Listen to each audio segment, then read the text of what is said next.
Welcome to One Broken Mom, a podcast dedicated to raising awareness of mental health, parenting, and self-improvement. I am the host, Ameé Coney. One Broken Mom is not a family show. It is meant for adults and contains sometimes adult language. The topics I cover can be serious and unsettling to people. However, I do have a sense of humor laced with a little bit of a punk rock attitude. So if you're interested in real talks about real stuff by real people so that we can all get better together, well, then you're in the right place, and so welcome. Okay, everybody, welcome back to another episode of One Broken Mom. I just realized when I do these early morning recordings, I tend to have a little bit of extra in my throat. So I'm sorry if I'm doing my Deborah Winger or Anne Murray impersonation this morning. Today I have with me a guest who's actually appeared on One Broken Mom before, and it's Andy Grant from the show Real Men Feel. Now, before we dive in, I want to start this off with a warning that if your life has been touched closely and intimately by suicide, this could be a very tough episode to watch or listen to. So please do pace yourself if you need to. I've heard from a lot of listeners, they can only do One Broken Mom in segments and then they turn it off and they chew on it. This might be one of those episodes for you as well. And so I do want to make sure, I've never really done trigger warnings ahead of my episodes before, but this one I think is going to be an important one for that. So we met Andy here earlier this year when he and I chatted about the work that he does and the arena he has established for men to come together and support each other as they all struggle in some form or another with a lack of experience growing up and in the culture today for adult men that has limited them from understanding and expressing the real thoughts and feelings and needs that men have. If these skills required to understand and communicate emotions could be found in a toolbox, most men have only been given one tool, which is a hammer, to use everywhere. And if you ever have attempted to build or remodel anything, you know that that's not going to be enough. But then a not so funny thing happened a few months ago. Andy disappeared. His daily posts quit happening. He wasn't commenting in his community. He wasn't answering his messages, and he wasn't recording new shows. And when he did emerge finally, he shared that he'd fallen into the abyss again. But thankfully, Andy was able to grab the ledge and claw his way back. So today we're going to revisit this because I believe it is important to understand the depths of the day-to-day struggle some people have with fighting the urge to die, and to also hopefully connect with what has mattered or helped Andy the most through this. Andy sadly falls into the largest category of people who die by suicide in the United States. Men between the ages of 40 and 60 years old, the category that has taken a sharp increase in just the last 10 years. Men my age, my friends, my family, the guys I see all around me and spend time with. X-gens, the disregarded generation. Today we're going to take out our crystal balls and show people a possible future for some if continued to disregard their development as boys, children, girls, anyone alike, and the mental wellness of everyone. This is going to be a hard interview today for me because I want to be able to balance empathy for Andy and to not dig any nails into the wounds that keep resurfacing with the fact that he and I both want to provide this inside look into the internal struggles some people deal with regularly. Too many people die by suicide and the people left behind have no answers to why, and we hope to give some of those today. People don't talk about suicide in this country out of the fear that others will see it as a genuine solution to their problems. But that method isn't working at saving the astonishing number of people who die each year. And so we're going to do it differently today. Because if suicide is a contagion, I really have to believe that so is hope. So welcome back, Andy. And I mean it. I'm really grateful that you and I are able to do this today. Thank you very much. I'm very grateful and glad I can be here to talk to you again too. So let's talk about what happened. You know, when you and I did this interview together, talking about your show and talking about, this world that men live in terms of emotions and again, trying to figure out how to navigate them and how to live in this world and how to find communities with other men that feel the same way so that they don't kind of get themselves thrown out into the rest of the world with the men who don't get that and can be abused further by men and women in our lives. You had touched on the fact that your first attempt at suicide was at a very young age. And so, and I felt like, through our conversation, as you probably would feel the same way, like this is a guy who's figured it all out and he's moving forward and he's championing, but then something happened. And so I guess help us understand what it was that changed in the last few months that caused you to just kind of like disappear again. Yeah, it was really falling into my old patterns. And because they showed up, I was like, it's like I put stock into them. You're here again, old miserable thought. All right. Well, and I made the choice to ride it. I'm like, well, let's find out. And I could feel myself spiraling down into depression, into despair, giving up, not leaving the house for days on end, not responding to messages, not responding to emails, just daring myself to feel worse, to see what I would do about it. And I don't recommend this. It's a very dangerous game, but that's kind of how it felt. I had to get so down and be like literally knocking on death's door to see if I was going to push through that door or decide, no, I'm supposed to be alive. And I don't know. I was going to say, I don't know why I have to, and I don't even want to say that because I know I don't have to do it that way, but that's what I did. That's what happened for, months of this year. Mm-hmm. But when I get to the point and I realize that I have this draw, these thought processes that, this keeps showing up because you should be dead. You've done all you can. It's too painful. My life isn't worth living. And yet, since I don't take action on that, I know that other thought is a lie. And I was very conscious of like this, angel and demon, good and light, darkness, all this battle inside my mind, and realizing that, wow, I am my own freaking worst enemy. And it's all, my mind is like my collection of all my worst thoughts at times. And that's the only thoughts that I see when I let myself go down, and when I don't even fight it, when I consciously choose not to do the things that always help me maintain balance. Mm-hmm. And that's what this period was about. But it's all to get there, to realize, all right, I've had enough. I'm obviously not going to end my life. Even though there's this weird attraction to that, that's not an action I'm willing to take. I somehow can't. Like, I'm incapable. I want to be careful and not say too much. I researched ways to die. I found means that I could use, but I never secured them. Right.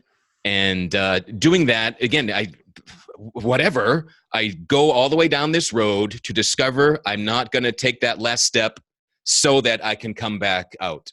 And that's the best way I can describe it.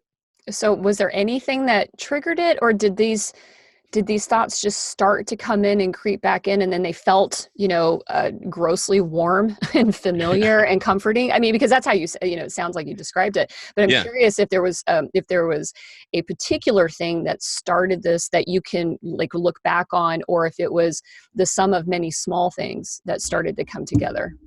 So the triggering event for me is quite unique. I'm in a multi-year spiritual program with the Modern Mystery School, and I'm on a path called the Ritual Master, and it's healings and rituals and processes that go back thousands of years. And it was all, wow, I love this, the myths of history and science and ancient stuff, like, woo, cool. And it's a program designed to free yourself from your negative ego. And I was like, great, let's have at it. And the description talks about, this is the most difficult thing you'll ever do. And I'm like, oh, I've done hard things. I traveled the world crying in public. I've done all sorts of tough things. I can take this. So when it started kicking my fucking ass, I forgot that I was in this program designed to raise my negative ego. So all my oldest horrible thoughts showed up, and I bought into them hook, line, and sinker. And I wrote it hard. I'm like, all right, suicidal thoughts, I dare you. Take me down. Let's do this. And it was this, months of battle before I decided that, it was enough. And I slowly came back up. And I talked about it in kind of a video I made from my depths a few months ago. When I'm in my darkness, I have this emotional tunnel vision, emotional tunnel vision, that all I can see in the past or future is this gross, muddy, disgusting version of me. And when I get out of that, it's almost hard to realize, less than 2 months ago, I was pretty sure I wanted to die. Mm-hmm. But since I can date it, like since July 4th, I have felt fantastic. And it's because July 1st is when I went public. I did a Facebook Live just saying, I haven't been around in like 2 or 3 months. this is what was going on. I was bawling. I do a lot of confessionary type of videos over the years. And this was the one, even during it, I was like, oh, I might be going too far. And I worried, like, am I releasing this too much? And because I had thought for weeks leading up to that, all right, I'm feeling better. I think I'm going to make a video today. And it didn't happen. So I still thought, oh, am I doing this too soon? Am I going to go, here I am, and I'm rising from the ashes, and tomorrow am I going to be, learning how to make a noose?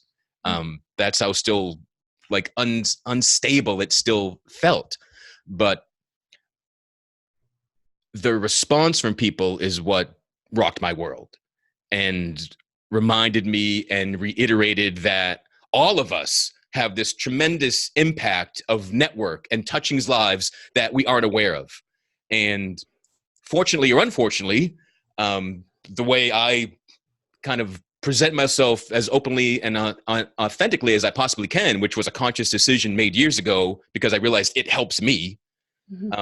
Doing that, I can kind of put out the alarm to the world and really get this feedback, get this all these reminders of love, connection, and support. And yeah. Well, they believe statistically that, the number of attempts for suicide, to die by suicide, are over 1 million a year.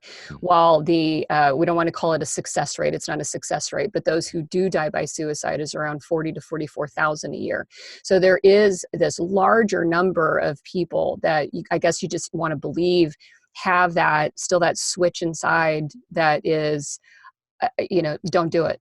Don't do it. Like, we are designed to survive. That is our imperative. Our imperative is not to go thrust us into danger and to die a quick and, painful death fast. It is to get through everything. And so I imagine, watching your confession, and it did feel really honest and raw. And I was, as a witness to that, I was still feeling like, oh God, I really hope, like your concern was, I really hope this doesn't change tomorrow. Because you could just feel everything coming off of you, and you could feel that pain and suffering that you'd been dealing with. And you were at least taking that step forward with it. But there is that anxiety of, I hope that was a big enough step, and I hope that he continues to take the next step and the step after that. But I have to imagine, did you connect then with other people who had felt like you, like, I just need to know that I can live through this, that no matter how bad I push myself to this, it is okay to fail at suicide. And in fact, that's really what we're supposed to be doing, Yeah. As I said, in hindsight, I find that the most painful feelings that go with these really dark thoughts of thinking I'm better off dead, the gross feeling is that it goes against nature. It goes against there's an element that my life force is screaming, live, do stuff. And I'm like, no, shut up, you. And you don't know what you're talking about. And everything sucks. Don't you know that? And that's, the torment. It's, again, it's like good and evil. It's truth and lies playing out internally.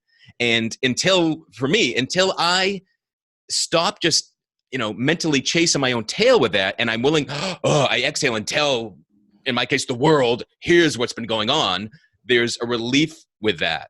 And so many people come back to me saying, I feel the same way, but I could never be that open, or I feel the same. And thank you for everything you said. I resonated so strongly. I'm like, oh, okay. And again, like, I feel the connection to people more than believing I'm this separated, miserable feeling mess. Right. And do you think that's that feeling, the last one that you mentioned, is the feeling that makes you believe that because I am a mess, I'm worthless. Nobody actually cares about whether or not I'm included in this web, with the rest of them. Therefore, what's the point, in going on? Yeah. Connection is a big point for me to keep going on. Mm-hmm. And I certainly never, even now, like, I feel weird saying that. Like, look, I'm a man. I don't need connection. There's still that in me somewhere. And, but the amazing warm feeling of feeling loved and supported from other human beings. That's my drug of choice. Yeah. Well, so what were some of those things that you think that have been feeding this dark ego of yours? Like I said, we touched a little bit on it. Do you want to go into that a little bit? I mean, what's that back history and that backstory that you have? This isn't, my show is about childhood trauma. Everybody knows that. And so it's not that, when we're dealing with mental wellness issues and mental health concerns, it just, oh, whoops, you got a bad brain. Sorry about that. These are experiences that we've learned. They're experiences that we've shaped us. And I know a little bit about your story, and I've heard other men who have actually some similar backgrounds that they tend to be too ashamed to even admit, and which kind of feeds into it. So do you want to go into that a little bit of where this, these ugly, gross thoughts come from? Sure. Yeah. So the oldest traumatic event I am aware of is at the age of 5, my parents were getting a very bitter divorce. And at that same time, a next door neighbor started molesting me. And I didn't have memories of this until I was 20 and in my 3rd or 4th mental hospital after God knows how many attempts to end my life. So I didn't remember these exact experiences from that young age, but I remembered just feeling the world isn't safe and I can't trust men. I can't trust adults. And I was afraid that if I told my mom what was happening, that I would be the next man kicked out of my house. So that's why I shut down and shut up. And my mom says even looking back, she could tell that I shifted I was really outgoing until like age 5.5. And then I just really shut down, and she thought it was part of the divorce. She just didn't think to like look and explore for anything else. But so from that time going forward, yeah, I shut down more. I lived in fear. I didn't feel safe. I can remember the specific days at like age 8. The first time that I can still remember deciding I was going to die by my own hand. My dad would always say that, high school is the best years of your life. And I thought, well, then why go beyond that? So at age 8, I was like, well, I'll just, I'll have these good years and then I'll get rid of myself. But then the attempt started even before that. Before I even made it to high school, I was trying to off myself due to emotional pain. Again, feeling this of separation, of terrible feelings of aloneness, and that I'm broken, helpless, hopeless, all kind of the trigger words for anyone that is dealing with suicidal thoughts. Yeah. And that's sad. I mean, just the astonishing idea of, if there's anybody listening, they don't have a sick feeling in their stomach of thinking of an 8-year-old, contemplating ending their life. I can't even imagine. Like, that's a pretty deep, I'm going to let a breath out there. That's pretty deep. What treatments and therapies are you using right now you talked about you've been able to keep those thoughts at bay. There has to be like an exercise that you've had to adopt in order to be able to do that, because as you seem to express, and as you probably, became aware of more so this year, they just haven't gone away. They're there, but they're tucked away someplace, safely locked behind. And then, somebody gave you a key and you let them all out and let them run free for a while. But so how do you do this? How do you, on a day-to-day basis, control these thoughts or dismiss them without just forgetting about them and hoping that they go away on their own? Yeah. First, I do want to touch on one thing that they don't, because so in my books and speeches, talking to doctors and hospitals or clients of mental health systems, I always say that if you've ever seriously contemplated suicide, that thought will always be there, waiting for a lull, a weakness of consciousness, a moment that at your weakest to show back up. Yet, when it happens to me as the expert, I'm not supposed to fall for it, but that is indeed what happens. So I've had this seemingly mistaken belief that I should be all better. Right. I should never have a depressive experience again. And I've let that go. And, if these are going to show up again, fine. I each time I feel stronger about it. But my daily practices that have served me incredibly well for years: meditation, gratitude journaling, realizing my thoughts. I call it thought pivoting, which I learned from Abraham Hicks. I should just go out there and hang myself from that tree. I'm like, wait a minute, no, that's not what I do. That thinking that thought feels gross, so that tells me that's not a thought that I want, and consciously choosing to focus on something else. Now, during this downward slide, I stopped doing all those. And again, it's like I was daring my worst aspects I was daring them to take the lead. Mm-hmm. But when I maintain my daily practices of finding things to be grateful for, of truly writing down lists, I'm so grateful for this, I'm so grateful for that. I've been doing that since 2007, I think. And it works. And I know it works because when I stop, I feel like shit.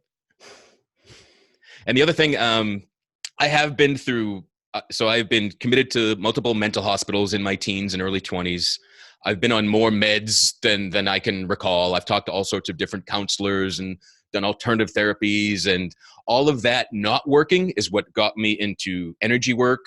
And I wasn't raised in any sort of religion, so I just thought, I just suck. The life, I just want it to end.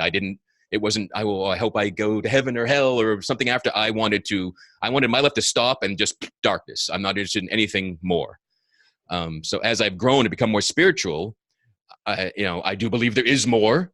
And I do believe that whatever I'm trying to not deal with in this life is still going to be there. Whatever's next, I'm like, it would have been easier to take care of this when I was alive. And now I still got to deal with this weight, this subject, this heaviness, whatever it is.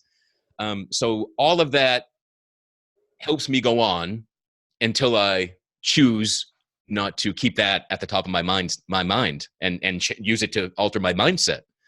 But so I don't see any sort of traditional therapist. I haven't for quite some time. I was so bad that I happened to have my physical this summer, and there was just no hiding that I was a depressed, miserable bastard. And my doctor talked me into going on some antidepressants again. And again, it's almost like that action, like getting this prescription filled and having that bottle. And I might have taken them for 4 days before I made that video. So I don't even think it was long enough for actually to do anything, but the act like, all right, I'm doing something positive. I'm willing to even do this that in the past hasn't done much for me. That all added to my momentum, bring me back up forward. Mm-hmm. Are you still taking the antidepressants? No, I stopped because I was feeling great, and when I was 17, I was committed to McLean's Hospital, some allegedly world-renowned place outside of Boston, and they were sheiks from Kuwait. Before, I had never heard of Kuwait before, but people came all around to be treated for depression there, and I was put on. I think it was only lithium, but I had horrible reactions. Like I had full body tremors to the point that I couldn't walk. I would be walking down a hallway and fall down. Mm-hmm. I had hallucinations that were tactile. Like I felt spiders walking on me and rats. I knew it was fake, but I'm like, what the hell? And so my reaction was so bad. Like I've really been I've been very drug resistant ever since that experience. But at times when I've been at my worst, I'm like, all right, I'm willing to try something else. And for me, the relief is being that giving up, the willing to try it, is I find where I got the biggest boost from them. Mm-hmm. But yeah, so medication didn't help me, but I always tell people there were so many, if one doesn't, it doesn't mean, I've done with all this. Like I was willing to keep trying. I've been on at least 10 different antidepressants over the years. Mm-hmm. Yeah. Well, and I think too, to kind of follow with that is, what you're describing is that there is no one solution to this, and that it is the approach to take is as unique as the person, that's struggling with this. And so, it's also anybody that's listening here, if something's not working for you, it doesn't mean, again, it's easy to go back to that shameful voice in your head telling you that you're worthless. It doesn't mean you're failing at fixing yourself. It just means that solution isn't working for you and that there are multiple choices and opportunities. You describe, a field and a realm that's relatively untapped for most people, which is outside of the Western medicine approach. And an integration maybe of the two together. And so, I'm saying this out loud for everybody that's listening, if you are struggling within the Western medicine approach to kind of being able to overcome some of this, these hostile thoughts, then, looking into, alternatives there of connecting again with that, something that's on the spiritual side of it. Because that, I believe this, I was just having a conversation with a friend the other night. It's like, I'm of a mindset that if the evidence isn't there to disprove something, my heart and my mind is open that it's possible, because we have, as humans, have startled ourselves with new discoveries every year, right? You can never say nothing's possible unless there's actual physical proof that it's there. And this energy that is around us, we are just these little tiny dust specks in the universe, and we are in a ball of energy much greater than we are. We really can't say with any certainty that there isn't any power out there that can have a positive influence, on our lives. And understanding this connection between people that we can establish, through air and space, just being in a room with people, you feel, you're right. Your brain picks up and senses and detects those things. Yeah. Go ahead. I was really fortunate. So in 2006, it was the last time I was really seeing a psychotherapist, a psychologist, and on meds on a continuous basis. But at this center, they had some practitioners that also did non-traditional things. So my psychiatrist referred me to one of their counselors that did energy work. And so while I entered that world while on medication and was evaluated to see if, all right, am I good? Am I stable? Am I whatever, as we explored other things. So, I fell into this amazing bridge between these worlds. And I'm so thankful and thrilled that place existed. And I'm glad to see even more that, again, it's not just one thing. And, just talk therapy probably isn't enough to help someone really in the despair. Just medication probably isn't enough. It's everything. It's taking responsibility, which is something I was afraid of. I thought taking responsibility made it my fault, right? But when I realized, wait, I can be responsible for my thoughts and my mood and my emotions. Yeah. From the earliest, at age 12, I was diagnosed as bipolar from a guy that talked to me for 5 minutes. And it was because he did it because my dad had been diagnosed bipolar. So therefore you're upset. You must be the same thing. That was the end. And there was no hope of anything. He just said, your brain chemistry is broken. That's the issue. Good day, sir. Now I was more suicidal. Now a doctor says I'm broken. Well, now it's really true. It's not just me thinking something's wrong. So some people, there's relief in a diagnosis or in a label. But for me, the diagnosis was just another reason to not live. Right. I mean, why try, right? Yeah. Because you're fighting against, somebody told you, an expert told you that, there's no hope. So, yeah. Okay, well, that's what I'm dealing with, and great. And that's actually, for people listening, I don't believe they would ever do a diagnosis like that today. Not with somebody at the age of 12, not that they're, not what we know about adolescent brain development. I think they really reserve diagnosing a permanent or chronic condition until much later in life. Because that danger right there. I mean, you tell a 12-year-old you're broken, a 12-year-old believes it's their fault. Doesn't matter. Doesn't matter. They believe it's their fault. Do you still think about dying, today? No. So when it's like if I go back and watch a video that I made just in July, I'm like, who the fuck is that guy? Right? It can be so foreign. And that's why I can get the bipolar nature. Man, when I feel good, everything's great. Life is fantastic. Why would anyone want to leave this? And when I feel bad, oh, that was the lie. Right. But, I love physical roller coasters and amusement parks. So, my emotional life is often a roller coaster. And, maybe that instead of that being something wrong or needing to be fixed, it's just accepting all right, yeah, maybe my joys of life are stronger than the average person. And maybe my downs of life are stronger than the average person. And in being willing to live with that, accept it, know how to deal with it better than I sometimes do, maybe there's nothing wrong with that. Mm-hmm. And it's been in my maturation, a softening of any label or diagnosis or thinking something needs fixing, right? It's more my commitment to sticking with the ways that help me live better, as opposed to thinking there are ways that I must fix myself. Mm-hmm. Does that make sense? Yeah, it does. And you and I had talked earlier before the episode actually started, and you had really started to describe how through this last episode and this last period that you went into, that you had this really strong sense of self-awareness, more so than you've had before. And, we are not really designed to internalize a lot. We're designed to interpret our external surroundings and then to draw conclusions and form assessments on how we need to navigate through life. And so the skill at which you're able to look inward at yourself as a third party, see what's going on, and be able to say, whoa, okay, I'm the referee in this game, between these two teams that are fighting in here, is a really powerful mechanism. And sometimes that ability is found outside of, again, the Western medicine part of it. I know that for me, it came from a research many, many years ago into Buddhism and mindfulness and meditation and stuff like that. And so, I want you to kind of elaborate on that, because I think that when you fall into the world of the negative thoughts and you aren't, as you said, able to pivot out of that, that pivot is because there's another presence inside of you, that it's not all of you that wants to die, it's a part of you. But there are these other parts of you, and giving power to these other parts to sit there and look, hey, that guy is outnumbered by the rest of us here. Can you talk about how that self-awareness feels, how you felt like you got into that state of mind to be able to do that? Because I think that's a powerful deterrent to the negative thoughts, right? And it doesn't just come from journaling, I don't believe. I mean, not in my experience alone, but tell me how you got there. Yeah. So it was definitely meditation that got me there. So I'm going to have a gratuitous plug for Centerpoint. It's a set of CDs called HoloSync. And that was the first meditation practice I got to, because it was easy. You just listen to things like, oh, I can do that.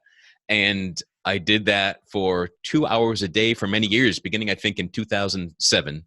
And I got tremendous benefit from that. It raised my ability to witness myself.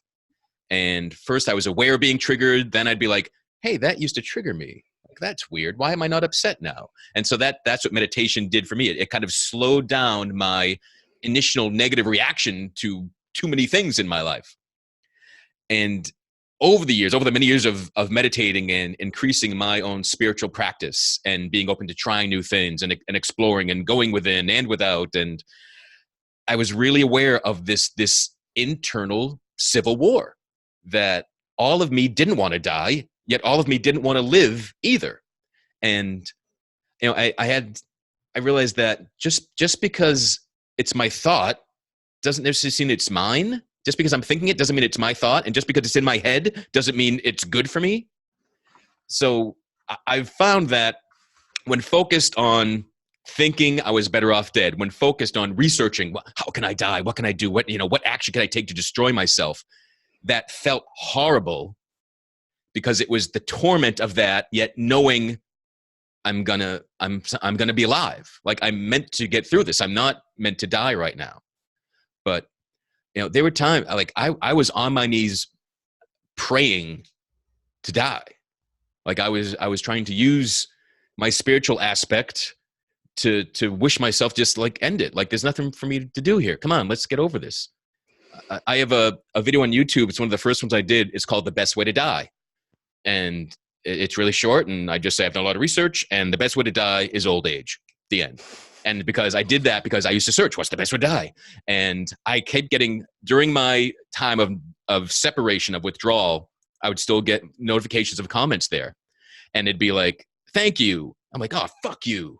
And then be like, you suck, man. Everything, we should all be dead. I'm like, yeah, you got it. And it really, I had to hold back from like joining that conversation and going, because I never respond to anything on that video. But like, oh, I really want to go, yeah, everybody, let's get together and do something about this.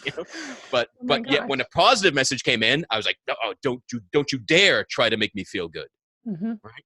And again, that's part of the separation, the withdrawal, the daring my darkness to take over everything.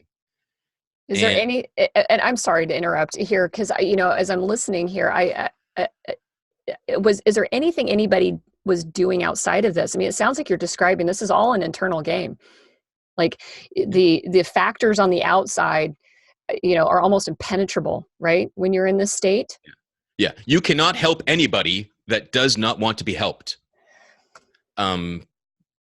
It's it's, I would say that's hard. It's beyond difficult. This period was horrible. This period was horrible for my wife. She would try to help. I said, I know you want to help me. I don't want to feel better. I can't tell you why, but I don't want to feel better today. And that's all I can do. Yeah. So I had support. People, you can't help someone until they want to be helped. So I had to hit my rock bottom, whatever metaphor you want to do. I had to hit my point where I was like, all right, I think I'm finally willing to be helped. And everyone's point for that is different. But that can be the toughest thing as a parent, as a friend, as a lover of someone who's suicidal. You can't save anyone else, right? We can only all save ourselves. And until I was willing to do that, nothing could be done. But the love, the support, the knowing people were there certainly didn't hurt, but I wouldn't let it fully in. When I was younger, I would remind people of especially when I talk to parents of someone who's has a suicidal child or has lost someone to suicide, that especially for moms, it's like the toughest place. Because like, well, my mom, well, I love you. Don't you want to live? I love you. Like, you're my mom. You have to love me. And then if you're in a family where it's like your mom, your mom threw you out of the house. I'm like, oh, not even my mom loves me. Like, so there's like no winning for the love of a mother, right? It's expected, so it doesn't count. And if it's taken away, well, now I don't even have that, right? So it all comes from, or the majority comes from, the ability and willingness to love ourselves, right? Nobody else's love for me can fill the void of me not caring for myself. Can't. And it took me a lot of years to realize that. And part of why I talk openly, why my show is called Real Men Feel, is to get people feeling and to be willing to embrace themselves. And it's just like, I'm freaking awesome. I know that. Yeah, I know that. And I can own that. But when I'm not with them, when that just, oh no, it's that denying of our power, of our life, our impact on the world and other people. It's denying that weakens me. I'll own all this. That weakens me. Makes me feel separated. Makes it easier to just fall into the darkness and choose to stay there. And I think you're describing too, probably one of the most painful things that people deal with that are the survivors of suicide, which is this helplessness, and hopelessness, of not knowing what to do, how to do it, how to be supportive, and feeling like all you can do is just wait and hope for the best. And, I reached out to Laurie right after I saw your video because, as you describe, I mean, I know that sick feeling, right? Of this whole, like, as much as I want to do something, I know this is ultimately out of my hands, and that's a terrible feeling to have, to sit there and go, it's, God, is this a matter of if, or is it this a matter of when, and am I ready, for something like that? And again, that's why I think this is important in talking about this is for you, as somebody that's gone through this and experiences this still, to help those of us outside of that understand where's our greatest leverage in this, because we are, talking about a topic that when this episode airs, it's going to be during Suicide Prevention Awareness. We're trying to save lives, with this, not, give everybody tips on how to end it really quickly. And so what roles that people listening can have in all of that, I think is really important here.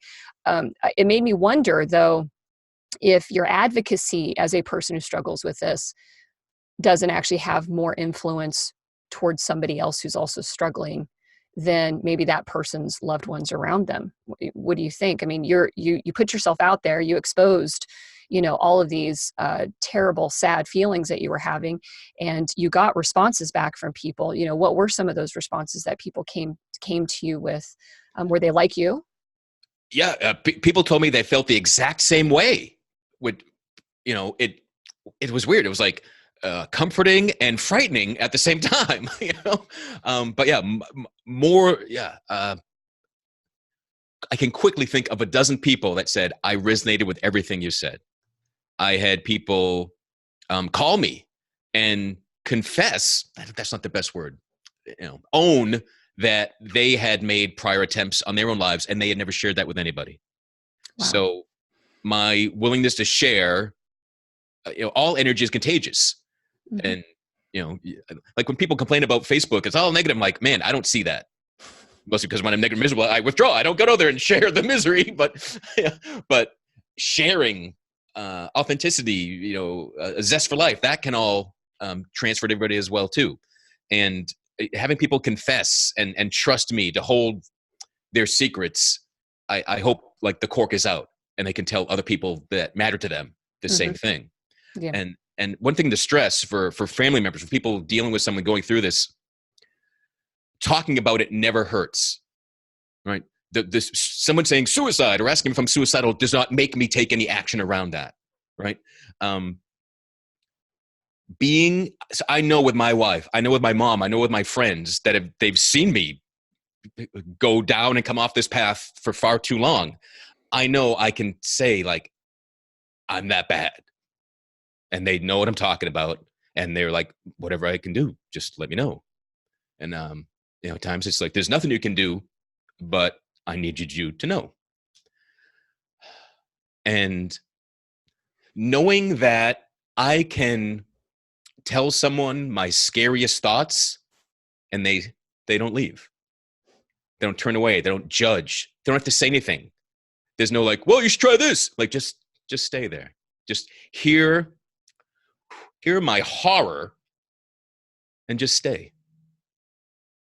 That has been the most positive, beneficial action that anyone else in my circle can do for me. Yeah. And that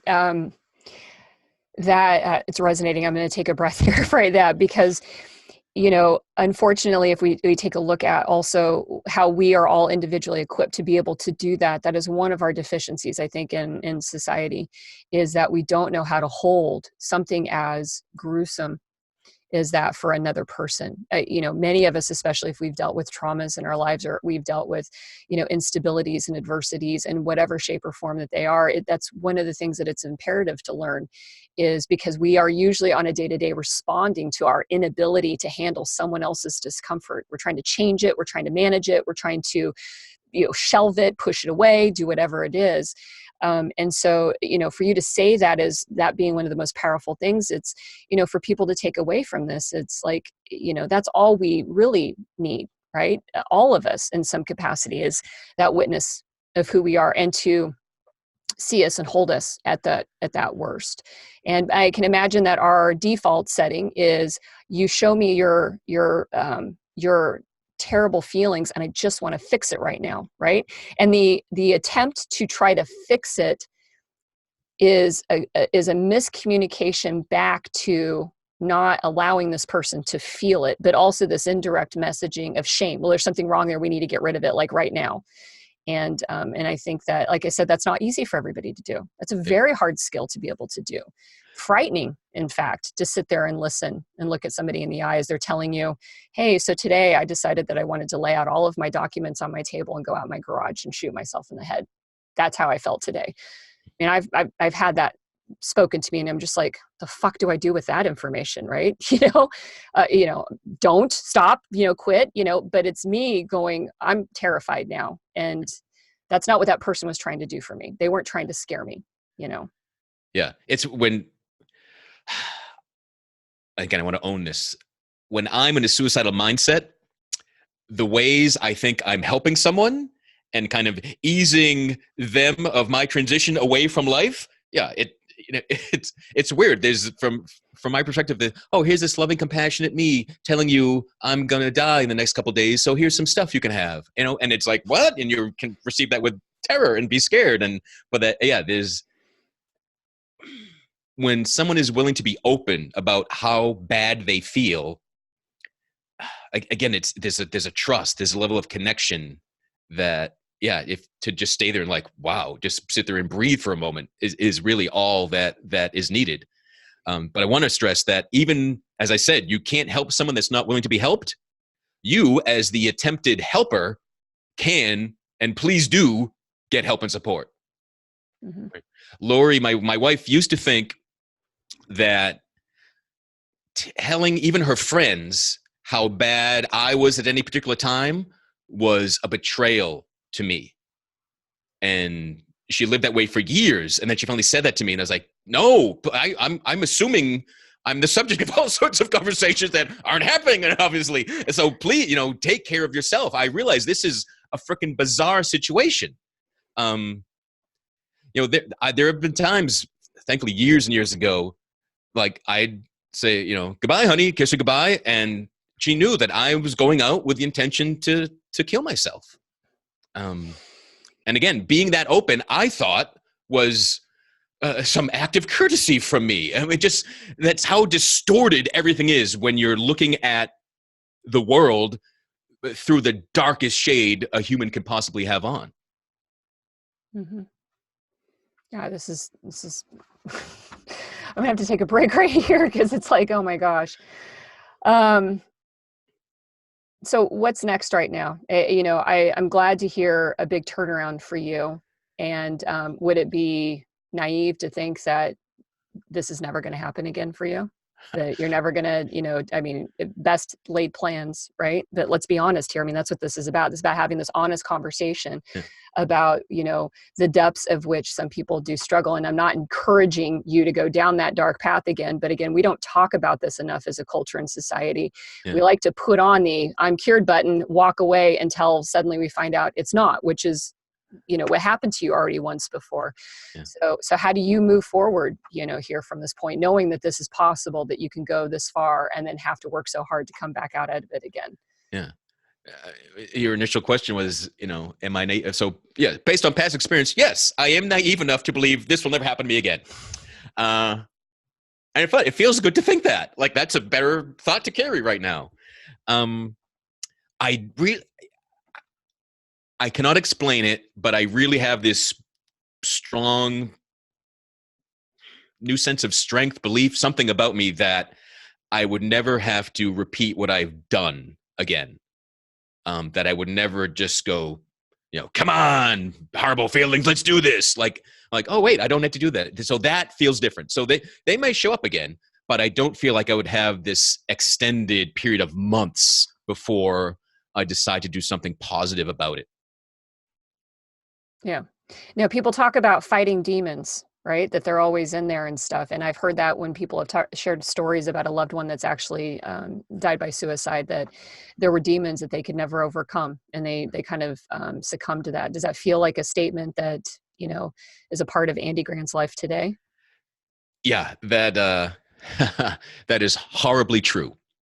And it's also good. Like, I wasn't raised with any sort of religion, so good and evil and talk of demons only just makes me think of bad movies. But it really, so my suicidal thoughts aren't me, right? It is this demonic, it is this weird other energy, it is something else influencing me.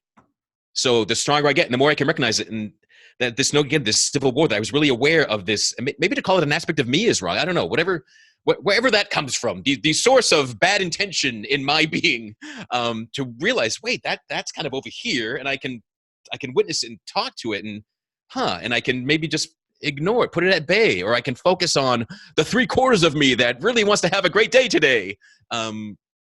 It's the metaphors of, the two wolves, fear and love, and which one are you going to feed? Mm-hmm. And there are just so many freaking cliches. Like, it gets better, that in the darkness feel like fucking bullshit. Don't you dare say that to me. But when I come out, like, oh yeah, they're all true. Right. And, and people that are listening, we are laughing. Okay. So, and we're not making light of this situation, but again, this is us having this honest discussion about this, and you're also talking about things that what's popping into my head is, obviously we know all the celebrity suicides, right? The folks that seem to have everything together, and the proliferation of pictures of them the day before they took their life, smiling and happy and laughing and all of that. And you've actually had an experience where you were able to talk with Robin Williams' son, about the topic. Do you feel any similarities between your experiences and Robin's experiences, and any similarities in Zach's experiences as an outsider to watching somebody struggle with this? Yeah, but so I want to be careful to not. I never spoke with Robin directly, so I don't Right. attempt to say that we connected sure. on some level. But Yeah. but just Zach talking about being knowing that his dad was in emotional pain and feeling unable that there's anything he could do about it. That's what was. It felt like a predominant aspect of his life, but healing coming from it can sound callous, but that was that person's journey. It doesn't reflect on me, right? I offered help. I offered compassion, love, support. It was not enough. It was not utilized, but someone else's decision to end their life is not a reflection on anyone except that person, right? Even if, we've been dating for 20 years and you break my heart. It's all your fault. I hate your guts. I'm going to go kill myself. Nothing to do with you. Nothing to do with you. Yeah. The final conscious straw, so to speak. But it all stems from a long history of self-judgment, self-hatred, of trauma, of unhealed wounds, of thinking that the demons are us, right? Mm-hmm. Yeah, and some people think that suicides tend to be triggered by a thing that happens in the present, right? Like they lost all their money, and so he went and he shot himself. But as you're describing, this goes back throughout most of your history. Like this has been integral to your life for many, many years, and a lot of people don't ever even talk about it or share that it is woven into their personal fabric. And sometimes we may only find out about it towards the end, where it becomes an insurmountable hurdle for somebody to emotionally handle and grapple with. Yeah. Current temporary circumstances are just that, current and temporary, but they can wake up the oldest, most painful wound. It can fuel the demon, the wolf, whatever animal destruction we want to pretend is in ourselves right now. Yeah. But it's not because a lot of people go broke. A lot of people declare bankruptcy and they don't all kill themselves.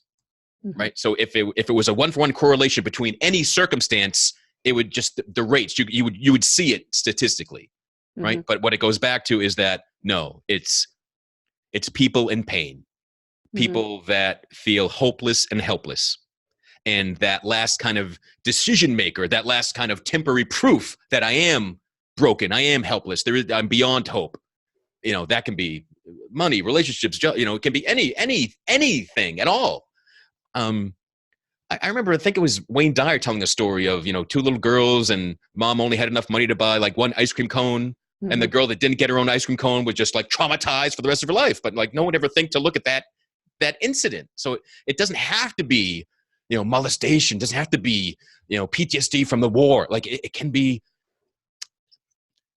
trauma can come from any size, event, or circumstance.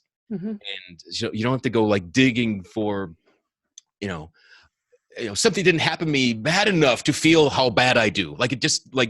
So I advise people, don't bother wasting time looking for causes, just deal with what's there. Mm-hmm. And a lot of people will come to me I love meeting people like this. I can never understand someone that kills himself. Why would anyone want to do that? And I tell them, well, first, be glad you can't relate to that. Don't try. I wish I had no idea what it felt like. So just, accept your happy limitation of not being able to go where that person is. And again, don't waste time and energy to try to figure it out, because there's no good answer. Mm-hmm. Right? We no matter how well we know someone else, we will never know the level of pain that any other individual human is feeling. Right. And you're bringing up a fantastic point, which is, again, we don't know how to do that. This is a growth experience for all of us, is to learn a person's true history and not try to change it. We can't rewrite that history, but just understanding it from the beginning has a profound impact on your connection to them and your relationship, to them. But, and then at some point in time, be willing to turn and look inward and understand your own history. Because like you said, neglect doesn't have to be as extreme as not being fed.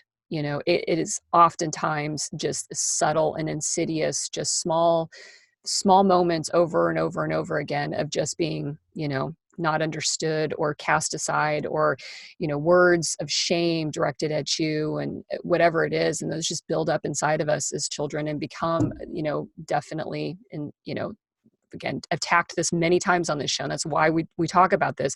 It becomes written into the neural pathways of our mind.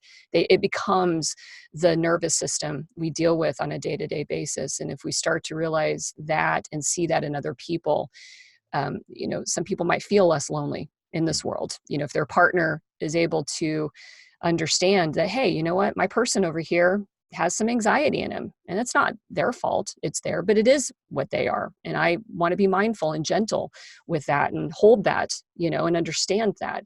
I can't change it for them, because that might make them feel more inadequate, that they are struggling with the change, right? Which is what we want to do, but just say, I'm just going to support them as they go through this path of changing. And I'll just, I'll understand that. And by the same token, hopefully they'll understand me, that I have my own quirks and idiosyncrasies that make me sometimes a pain in the ass, or, also make us wonderful and beautiful like we are with each other. I want to end this with hope, right? That's what we're doing here. We're talking about, uncorking you so that everybody can get an inside look of what it's like to struggle with this and how to be able to handle it. And, where do we lead people from this point forward, Andy? I mean, what is your wisdom that you've come out of this on your hero's journey through this abyss, that you're able to bring yourself back out and share with other people? I mean, you struck out a lot of it, that, it is a journey. When I was, at age 8, thinking that I was broken and flawed and pretty sure that I would end my life early, I thought happy people were just flying high, just flat, happy all the time. Like Ned Flanders is how I thought everybody normal was. And it just, I haven't met any actual human that's like that, right? So ups and downs, wins and losses, success and failure, it's all part of the journey. And there's not some perfected state of humanity as an individual, as an emotional being that I'm meant to be at and just stay there. So that was this fallacy I had from a very young age. So just recognize, it's a journey, and it gets better and it gets worse, and that's okay, right?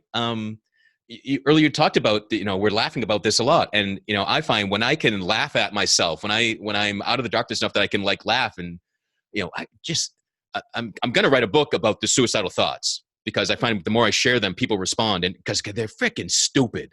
Like I was, in this recent period, someone would want to make plans with me to do something on the weekend. They knew I was down. They invited me out to things, like, no. I'd say no to everything so that I would have my calendars open so I could attempt suicide if I needed to. Yet during the week, well, I've got stuff to do. I can't kill myself during the week. There's too many things to do. It would only be a weekend event. So just like, what the fuck is that from? Like, it just, to separate and witness it, I laugh at it, and it just, wow, more evidence that that's obviously not what I wanted to do, really, right? There's always a reason to dance around it, even though I'm sure that, my focus always seems to be on it. But life's the journey. It does get better. I used to believe that life sucks, then you die. Now, I love life, and I know life loves me.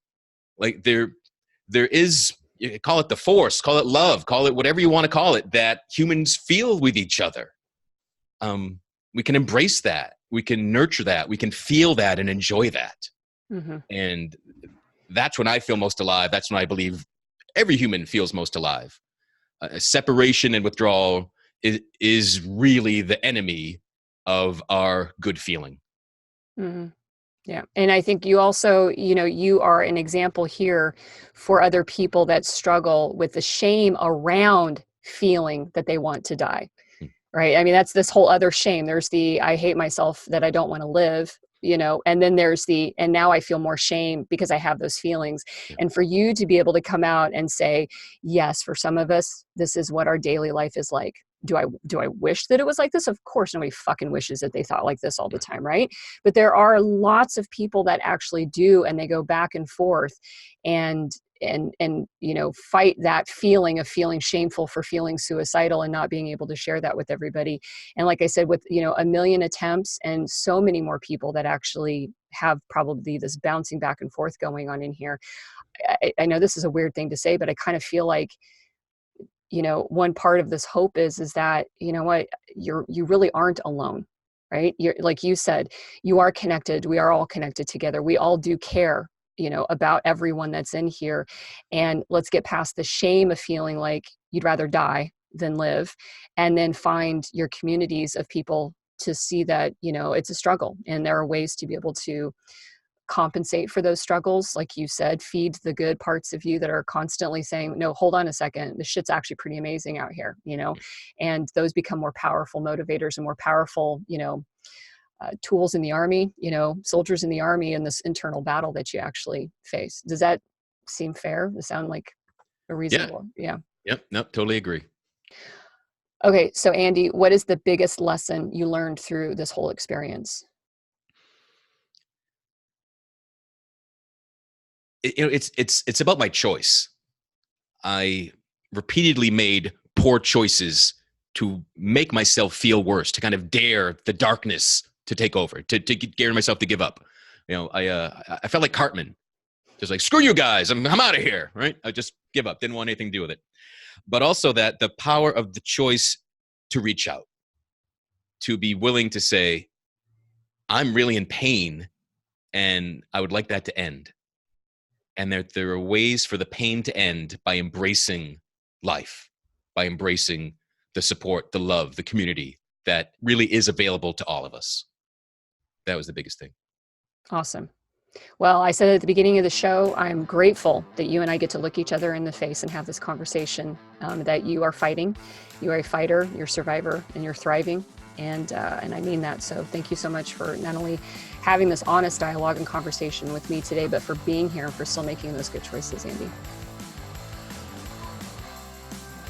Yes. Thank you.